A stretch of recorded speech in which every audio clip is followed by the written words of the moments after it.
Do you ever feel like you're constantly giving pieces of yourself away to others, leaving almost nothing for yourself? If you're the person everyone turns to, the one who always says yes, then this story is for you. It's a story about the hidden danger of kindness and the true meaning of in a small, sun-drenched village, nestled among rolling hills, there lived a man named Arif. Arif was the heart of the village. His kindness was legendary. If a child lost their favorite toy, Arif would search until dusk. If a family's roof leaked, he'd be the first one there with a ladder and a smile. He shared his meager meals with anyone who was hungry and his time with anyone who was lonely. Everyone loved Arif. They called him a living saint, a bottomless well of generosity. But wells can run dry. While Arif was busy mending the lives of others, his own was slowly falling apart. He was perpetually exhausted.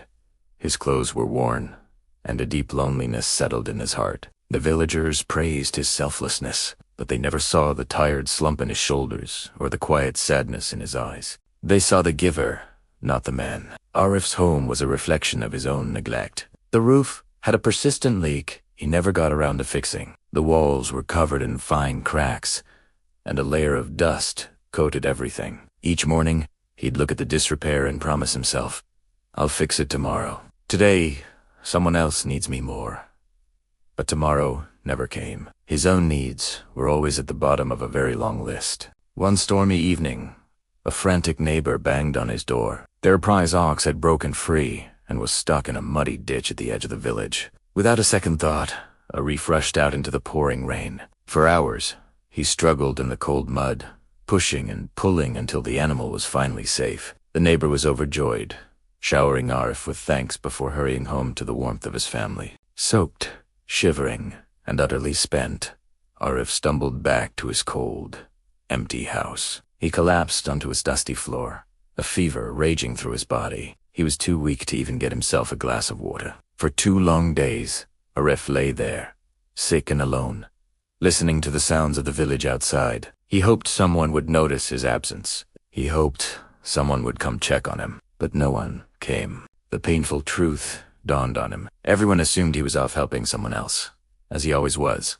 The most giving person in the village was completely forgotten in his own moment of need. He had given so much of his heart away that there was nothing left for himself, and in his emptiness, he felt truly abandoned. The praise of the villagers now felt hollow, a bitter reminder of how little they truly saw him. Just as despair began to consume him, a gentle knock echoed through his silent home. An old traveling monk, passing through the village, had noticed the stillness around Arif's house.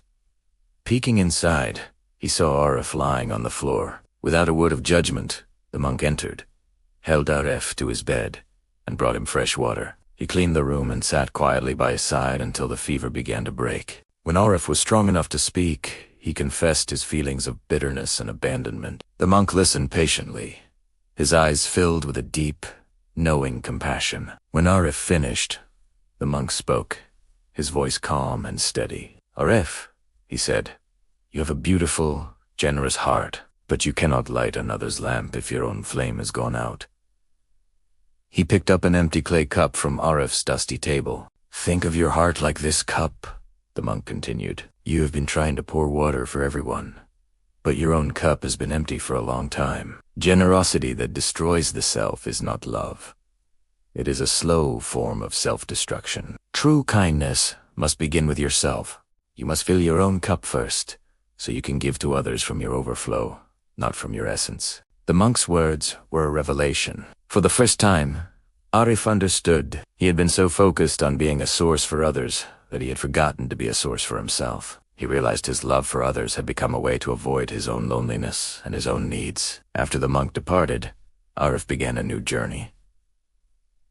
The first person he decided to help was himself. He started with his home. He patched the roof, plastered the cracked walls, and swept away years of dust. He planted a small garden outside his window. His house slowly transformed into a sanctuary, a peaceful space where he could rest and reflect. He started taking long walks by the river, simply to watch the sunset paint the sky in hues of orange and pink. He learned to enjoy his own company, to listen to his own thoughts, and to savor the simple pleasure of a quiet moment. He began to heal, not just his body, but his soul. At first, Some villagers were confused. When Arif politely declined a request to help with an urgent task, choosing instead to read a book in his garden, they whispered that he had become selfish. Arif has changed, they would say, with a hint of disappointment. But Arif held firm to his newfound wisdom. He learned to set boundaries. He learned to say no when he needed to, not out of selfishness, but out of self-preservation. He learned to differentiate between someone in genuine crises and someone who was simply used to him solving their problems. Slowly,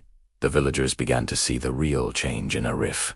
He was still kind, still generous, but now, when he helped, his smile was genuine, his energy was vibrant, and his spirit was strong. He was no longer giving from a place of depletion, but from a place of abundance. He was healthier, happier, and his kindness felt even more powerful because it was sustainable. His journey taught the entire village a profound lesson. Self-love isn't selfish. It's the foundation upon which all true and lasting love is built. By learning to fill his own cup, Arif didn't just save himself. He showed everyone around him that the purest form of love for others and for ourselves comes from a heart that is whole. So, if you feel your own cup running empty, remember Arif's story. It's okay to put yourself first. It's necessary. Take the time to mend your own roof, to fill your own heart, and to light your own lamp. Because the world doesn't just need your kindness. It needs a version of you that is happy, healthy, and whole. Thank you for watching. If this story resonated with you, please consider subscribing for more content that helps nourish the soul. Take care of yourself.